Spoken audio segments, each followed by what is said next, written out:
새벽 3시. 잠든 남편 옆에서 또 진동이 울렸습니다. 화면을 보니 전처였습니다. 우리 귀한 아들 머리가 아프대. 얼마나 아프면 밥도 3그릇밖에 안 먹고 치킨을 시켜줘도 밥만 먹고 패대기를 치네. 어떡해. 어떡해.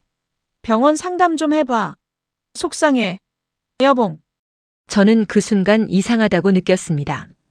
고등학생 아이가 머리가 아프면 왜 엄마가 아닌 아빠에게 전화를 할까? 그것도 새벽 3시에.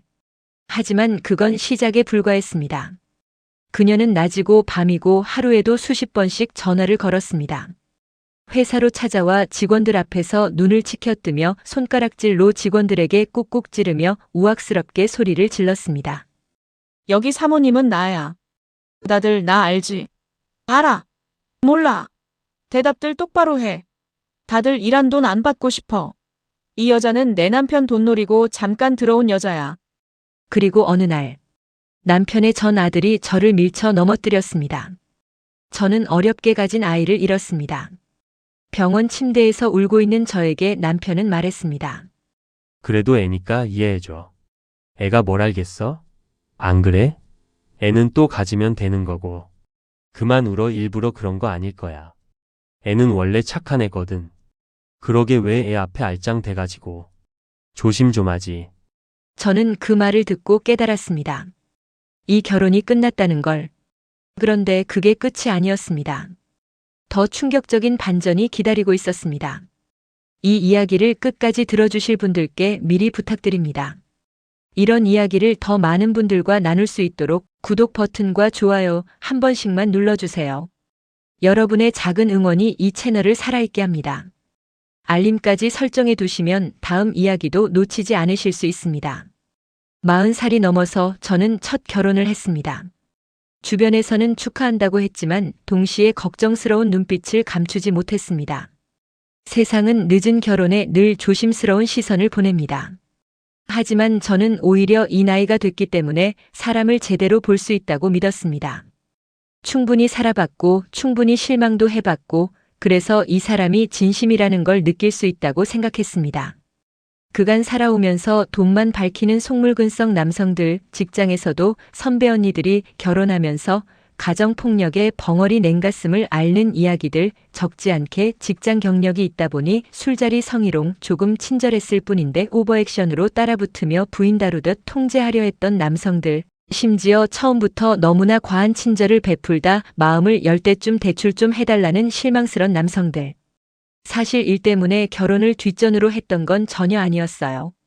부모님께는 결혼보다 일을 더 사랑한다 둘러대며 미루고 미뤘고 어느새 나이 40이 되다 보니 결혼에 대해 회의적이었어요. 우리는 동네 독서 모임에서 처음 만났습니다. 그는 조용한 사람이었습니다. 과하게 웃지 않았고 말이 많지도 않았습니다. 하지만 누군가의 이야기를 들을 때는 눈을 마주치며 끝까지 들어주는 사람이었습니다. 도서관에서 책을 읽기도 하고 자기가 읽었던 좋은 책을 소개해주기도 하고 추천해주기도 했어요. 독서 모임이 끝나고 사람들이 삼삼오오 흩어질 때 그는 조용히 제 옆에 앉아 이런 말을 했습니다. 오늘 고르신 책 저도 인상 깊게 읽었어요. 특히 마지막 챕터요. 아주 단순한 말이었지만 그 한마디가 묘하게 마음에 남았습니다. 몇 번을 더 만나면서 저는 그가 이혼 경험이 있다는 걸 알게 됐습니다. 힘든 시간을 술이나 유흥 도박에 빠지기보다 책을 읽으면서 책을 통해 위로받는 시간을 가지게 되었다고 합니다. 처음엔 잠깐 망설였습니다. 솔직하게 말하면 재혼남이라는 단어 앞에서 작은 경계심이 생겼습니다. 하지만 그는 모든 것을 숨기지 않고 이야기해줬습니다. 전처에게 아이의 친권과 양육권을 모두 넘겼고 양육비도 일시불로 한 번에 정리했다고 했습니다. 더 이상 엮일 일이 없다는 뜻이었습니다. 또한 이혼한 지 시간이 너무도 오래되었고 지난 시간 동안 한 번도 연락한 적 없이 남남으로 지냈다고 했어요. 저는 그에게 측은한 마음이 들었고 내가 이 남자 옆에서 힘이 돼줄 수 있을 것만 같았어요. 과거는 완전히 끝났어요. 이제 저에게는 앞날만 남았습니다. 남은 인생은 오로지 경서 씨에게만 충실한 남자가 되고 싶어요. 경서 씨, 저에게 기회를 주셨으면 해요. 행복하게 해드리고 싶어요. 그 말이 너무나 담담하고 진심처럼 들렸습니다. 저는 그에게 이혼 사유를 묻지 않았어요. 그의 말처럼 과거는 과거일 뿐이니까요. 과거가 현재를 발목 잡는 일은 있을 수 없다 생각했어요. 이혼이 죄는 아니니까요. 살다가 인연이 아니라 판단이 된다면 서로를 위해 응원하며 제 갈 길 가는 게 오히려 현명한 사람 아닐까 생각했습니다. 사실 저도 이혼 가정에서 자랐고 부모님 불화를 보며 상처를 많이 받았어요. 결국 두 분이 헤어지게 되고 엄마 손에 이끌려 떠나던 날 많이도 울었어요. 너무도 두 분이 많이 싸우셔서 어머니의 눈물을 볼 때 사실 아버지에 대한 기억도 좋지 않지만 이제는 40줄 왜 두 분이 그리 싸우셨는지 이해는 돼요. 사는 게 힘드니까요. 어릴 적 그런 외로운 시간을 친구들과 어울리기보다 책을 읽으며 그 힘든 시간을 위로받았던 것 같아요. 저는 그를 믿었습니다. 아니, 믿고 싶었는지도 모릅니다. 한번 크게 상처받은 사람 특유의 그 조심스러운 눈빛이 제 안에 있던 보호 본능을 건드렸습니다. 상처 많은 사람을 내가 온전히 품어줄 수 있을 것 같았습니다. 그게 사랑인 줄 알았습니다. 마흔에 나는 그렇게 그 사람에게 손을 내밀었습니다. 결혼식은 조촐했습니다. 그에겐 친구도 지인도 거의 이혼과 함께 끊긴 인연들이었기 때문에 가까운 몇 사람들만 참석했고 화려한 것보다 따뜻한 것을 택했습니다. 식이 끝나고 남편의 손을 잡으며 저는 생각했습니다. 이제 드디어 내 가정이 생겼구나. 하지만 행운이 여신은 비웃으며 제 얼굴에 침을 뱉었어요. 그 생각이 얼마나 순진한 것이었는지 저는 아직 몰랐습니다. 결혼 첫 달부터 이상했습니다. 신혼의 달콤함이 채자리도 잡기 전에 남편의 휴대폰은 끊임없이 울리기 시작했습니다. 발신자는 항상 같은 이름이었습니다. 전처. 낮에도 밤에도 밥을 먹다가도 주말 아침 눈을 뜨자마자도 하루에 수십 번은 기본이었습니다. 처음에는 아이 문제라고 했습니다. 고등학생 아들이 있으니 그럴 수 있다고 생각했습니다. 부모가 이혼했더라도 아이에 관한 이야기는 당연히 나눌 수 있는 거 아닌가, 저도 처음엔 그렇게 이해하려 했습니다. 하지만 그 횟수가 문제였습니다. 학교 행사 안내, 성적표 관련 상담, 친구 관계 걱정, 식사 습관 걱정, 수면 습관 걱정, 진로 고민. 어디까지가 정당한 연락이고 어디서부터가 선을 넘는 것인지 경계가 흐릿해지기 시작했습니다. 그리고 결정적인 밤이 왔습니다. 새벽 3시. 남편이 겨우 잠든 옆에서 휴대폰이 울렸습니다. 진동 소리에 제가 먼저 눈을 떴습니다. 화면에 뜬 이름을 보는 순간 가슴이 서늘해졌습니다. 남편이 반쯤 잠든 목소리로 전화를 받았습니다. 어제 반 친구 좀 때렸다고 선생님한테 야단을 맞아서 우리 아들이 힘든 것 같아. 기가 막혀 지까짓 게 뭔데 남의 귀한 아들에게 이래라 저래라야. 못된 선생 같으니라고 그럴 수도 있지. 내가 앞으로 우리 아들이 누굴 때리든 말든 상관하지 말라고 했어. 우리 아들 마음에 상처 입히면 고소한다고 했어. 내가 민원 넣어 그 담임 쪼잔해버릴 거야. 어떡하지? 불쌍한 우리 아들이 머리가 아프다는데 어느 병원이 좋을지 같이 알아봐. 새벽 3시에 18살 고등학생 아이의 두통으로 전화를. 저는 그 순간 아무 말도 하지 않았습니다. 아무 말도 할 수가 없었습니다. 침대에 누운 채 천장을 바라보면서 생각했습니다. 이게 정상인가? 이게 진짜 아이 걱정 때문인가? 아이가 아플 때 연락하는 사람이 왜 아이의 친권을 가진 엄마 본인이 아니라 이미 새 가정을 꾸린 전 남편인가? 왜 낮이 아니라 새벽 3시인가? 저는 그 답을 알고 있었습니다. 알면서도 인정하기 싫었습니다. 그 일이 있고 며칠 뒤 저는 남편에게 조심스럽게 말을 꺼냈습니다. 새벽 연락만이라도 자제해달라고, 진짜 응급 상황이 아니라면 낮에 연락하도록 부탁해달라고. 남편은 고개를 끄덕였습니다. 그러나 전화는 멈추지 않았습니다. 패턴만 조금 바뀌었을 뿐이었습니다. 그리고 더 큰 일이 벌어졌습니다. 어느 날 남편 회사 직원에게서 전화가 왔습니다. 목소리가 당황한 듯 떨렸습니다. 아, 사모님. 지금 여기로 한번 오실 수 있어요? 무슨 일인지 물어봐도 그 직원은 말을 제대로 잇지 못했습니다. 저는 서둘러 남편 회사로 향했습니다. 사무실 문을 열기도 전에 소리가 들렸습니다. 직원들이 굳은 얼굴로 서 있었고 사무실 한가운데 그녀가 서 있었습니다. 전처였습니다. 술병이 바닥에 뒹굴거리고 담배를 피며 가래침을 깨악 퇴뱉었어요. 화장을 진하게 하고 목소리를 높인 채로 여기 사모님은 나야. 저 여자는 잠깐 들어온 여자야. 어디서 감히 내 자리를 넘봐. 여시 같은 엑스. 니들도 똑바로 들어. 알량한 돈이라도 받아먹으려면 어디에 줄대야 하는지 머리라는 게 있다면 확 다 잘라버릴 거야. 다들 나 알지? 너 나 알지?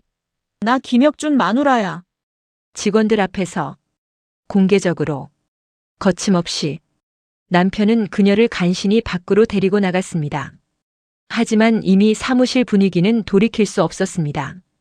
그날 이후 직원들의 시선이 달라졌습니다. 말은 없었지만 수군거림이 느껴졌습니다. 어느새 저는 그곳에서 불륜녀처럼 보이는 존재가 되어 있었습니다. 집에 돌아와 남편 앞에 앉았습니다. 이게 끝난 과거야. 말이 다르잖아. 나는 너무 힘들어요. 남편은 고개를 숙였습니다. 미안하다는 말만 반복했습니다. 그리고 돌려보내며 전처의 빚을 갚아줬다는 이야기를 했어요. 그래도 아이 엄마니까. 아이 엄마도 아픈 아이 키우면서 살아보려고 일을 하다가 빚을 진 거니까. 불쌍하잖아. 내가 도와야지. 안 그래? 저는 그 자리에서 울지 않았습니다. 울기에는 너무 막막했습니다. 서랍에서 타이레놀을 꺼냈어요. 편두통이 재발했습니다. 살다 살다 그런 막무가내 여자는 처음 봤습니다. 남편이 미워졌어요. 남편 때문에 보지 않아도 겪지 않아도 되리를 겪는다 생각했으니까요. 그 무렵부터 아들이 집으로 찾아오기 시작했습니다. 처음에는 조용했습니다. 아버지가 보고 싶다며 왔고 거실에 앉아 잠시 있다가 돌아갔습니다. 저는 전처 사이에서 아들을 적대시하고 싶지 않았습니다. 아이는 아무 죄도 없으니까요. 부모가 이혼했다는 것만으로도 그 아이의 삶은 이미 충분히 흔들렸을 테니까요. 그래서 참았습니다. 그런데 방문이 잦아지면서 행동이 달라지기 시작했습니다. 저를 바라볼 때 무서울 만큼 노려보곤 했어요. 아들 입장에서는 제가 가정을 파괴한 방해자일 뿐이겠죠. 거실에서 뛰기 시작하더니 어느 날은 물건을 집어들었습니다. 아무 이유 없이 바닥에 내던지고 집어들고 또 던졌습니다. 남편은 달래려 했지만 아이의 흥분은 쉽게 가라앉지 않았습니다. 제가 가까이 다가가 말을 걸려 했을 때였습니다. 아이는 갑자기 두 손으로 저를 강하게 밀쳐냈습니다. 저는 뒤로 넘어지면서 모서리에 부딪혔습니다. 너무도 예상치 못한 순식간에 일어난 일이었어요. 그날 저는 배가 아프다는 걸 느끼면서도 그냥 타박상이겠거니 하고 누워 있었습니다. 하지만 밤이 되면서 통증이 심해졌고 남편이 서둘러 저를 병원으로 데려갔습니다. 의사는 조용한 목소리로 말했습니다. 태아가 확인이 안 됩니다. 저는 한동안 그 말의 의미를 이해하지 못했습니다. 아니, 이해하고 싶지 않았습니다. 몇 달 전에 임신 사실을 알았을 때 40이 넘은 나이에 생긴 아이라 걱정도 됐지만 그만큼 기뻤습니다. 조심조심 한 걸음씩 이 아이와 함께라면 우리 가정이 제대로 설 수 있을 것 같았습니다. 그런데 병원 침대 위에서 저는 아무 소리도 내지 못하고 울었습니다. 소리를 내면 무너질 것 같아서 입을 꽉 다물고 눈물만 흘렸습니다. 그때 남편이 제 손을 잡으며 말했습니다. 그래도 애니까 이해해줘. 아픈 애잖아. 모르고 한 거고. 그러게 뭐하러 그 애 근처에 알짱대서. 아니, 내 말은 속상하니까. 그 말이 귀에 들어온 순간 저는 모든 게 멈추는 것 같았습니다. 이해해달라고요. 전 아들이 나를 밀쳐서 내 아이를 잃었는데 지금 나한테 이해해달라고 아픈 아들이 하면 모든 잘못이 면죄부가 되는 거예요? 그 한마디가 저를 완전히 무너뜨렸습니다. 남편을 향한 마지막 신뢰가 그 순간 산산조각 났습니다. 저는 아무 말도 하지 않았습니다. 더 이상 말할 힘이 없었습니다. 그냥 천장을 바라보며 생각했습니다. 이 결혼은 끝났다. 퇴원하고 몇 달이 흘렀습니다. 저는 최대한 평정을 유지하려 했습니다. 이혼을 결심했지만 서두르고 싶지 않았습니다. 법적으로도 감정적으로도 준비가 필요했고 무엇보다 제 몸이 아직 회복 중이었습니다. 그러다 그날이 왔습니다. 퇴근 후 집 문을 열고 들어서는 순간 뭔가 이상하다는 걸 직감적으로 느꼈습니다. 현관에 낯선 신발이 놓여 있었습니다. 하나가 아니었습니다. 두 켤레였습니다.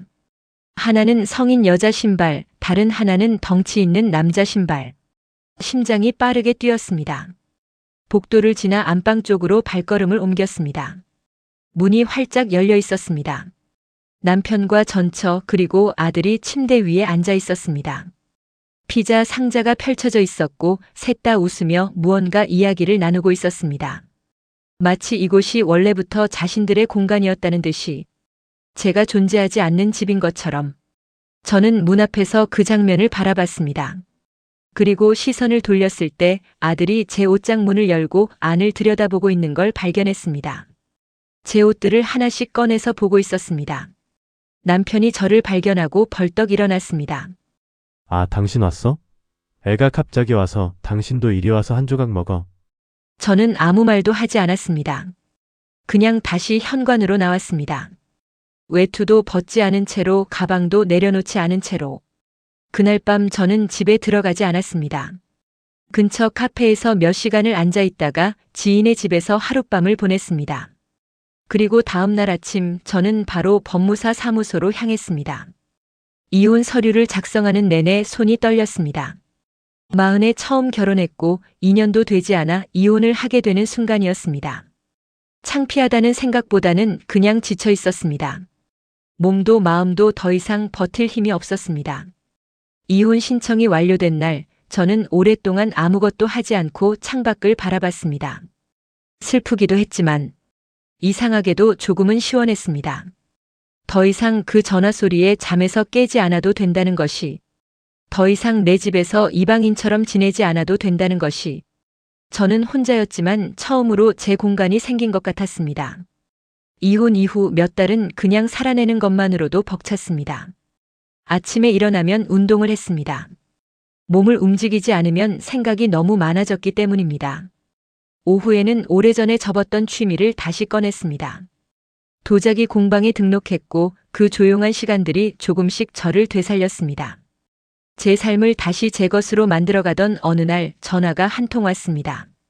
전 남편이었습니다. 염치 없지만 한 번만 다시 기회를 줄 수 없어? 저는 한동안 아무 말도 하지 않았습니다. 그가 이유를 설명했습니다. 제가 집을 나온 뒤 전처가 새로운 남자를 만났다고 했습니다. 그리고 아들을 데리고 그 남자를 따라 떠나버렸다고.